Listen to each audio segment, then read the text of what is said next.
Hey, chapter 2.2, section 2, chapter 2, order of operations. Some of you remember this from last year. When you do order of operations, there is a specific way we do things. So if you take a minute and maybe you remember this, maybe you don't, but if we were to do 12 plus 9 divided by 3, if everybody does it on their calculator, I would think you would get the answer of 15 if you plug that into your calculator. But I'm here to tell you that what if I were to tell you the answer might be 7? What's right? Is it 15 or is it 7? Who's wrong, who's right, the calculator or you? Well, if I work this problem out, so I'll just do it in a different color over here to the right. 12 plus 9 divided by 3. If I say 12 plus 9, well, that's 21. Divided by 3, well, that gives me 7. Hey, Mr. Elzinga, the answer should be 7. Well, let's try it one more time. If I say 12 plus 9 divided by 3, well, what if I were to do 9 divided by 3 first? I'd get 3. And I have 12 plus 3, and I get 15. Well, which answer is right? Well, thankfully, somebody much smarter than me said, hey, we should always do math a certain way. So they have this thing called order of operations. So if you remember, it's parentheses, exponents, multiplication, division, addition, and subtraction. And I write it that way for a reason. Some will remember it as please excuse my dear Aunt Sally. Please excuse my dear Aunt Sally. PEMDAS. We always work left to right when we're following order of operations. Multiplication and division I wrote on top of each other here because they are the same value. And addition and subtraction, same thing. It does not matter if addition is before subtraction. You would work left to right with those. So just keep that in mind as you do problems. Multiplication, division, and addition, subtraction, those are the same level. Otherwise, you work left to right, parentheses, exponents, multiplication, division, addition, subtraction. So let's try a couple practice problems here. First example. We have 2 plus 4 times 5. We have multiplication there. That comes before addition. So we'd have to do our multiplication first. 4 times 5 is 20. And then we have 2 plus 20. So our final answer would be 22.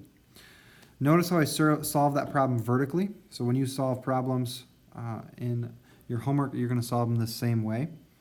2 plus 4 times 5. Well, I have addition in there. I have parentheses in there. And I have multiplication in there.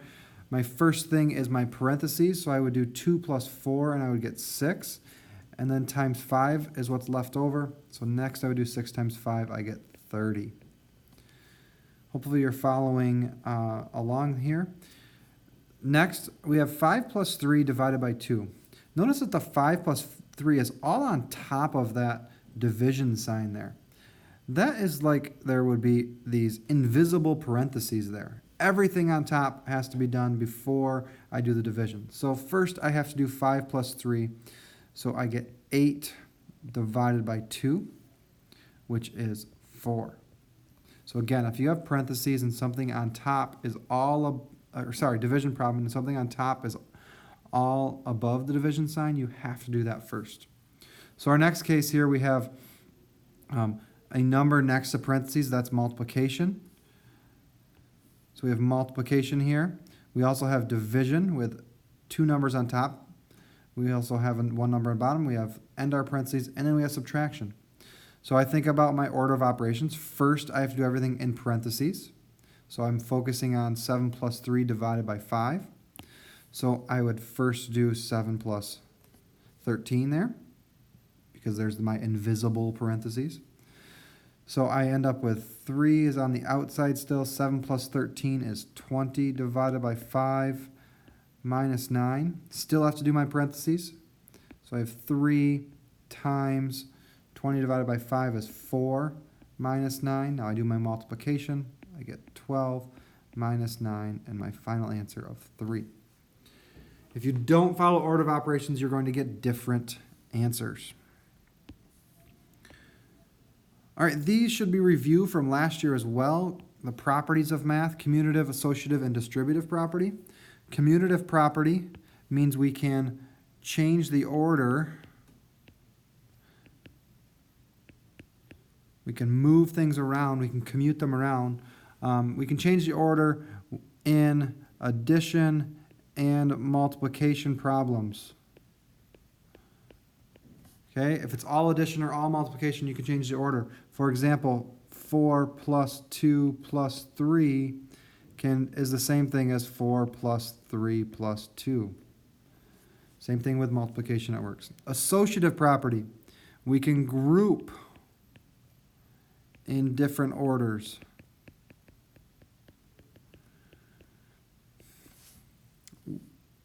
With addition and multiplication problems. So you could say 4 plus 2 plus 3, and you could group the first two together, or you could say 4 plus 2 plus 3 and group the second group together and solve them that way. They both will work out the same. Distributive property is very helpful when you have bigger numbers. For example, when we use our distributive property, if you have a problem that looks like this, 3 times 4 plus 5, you can distribute that 3 to the 4 and the 3 to the 5. So it's the same as 3 times 4 plus 3 times 5. So we get 12 plus 15, which is 27.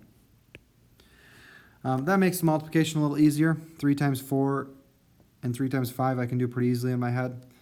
This otherwise would be 3 times 9. Maybe you don't remember your 9 facts. So 3 times 9 is also 27. So you get the same answer for both. Distributive property, though, says we can take our multiplication on the outside and distribute it inside to get our other multiplication problems here.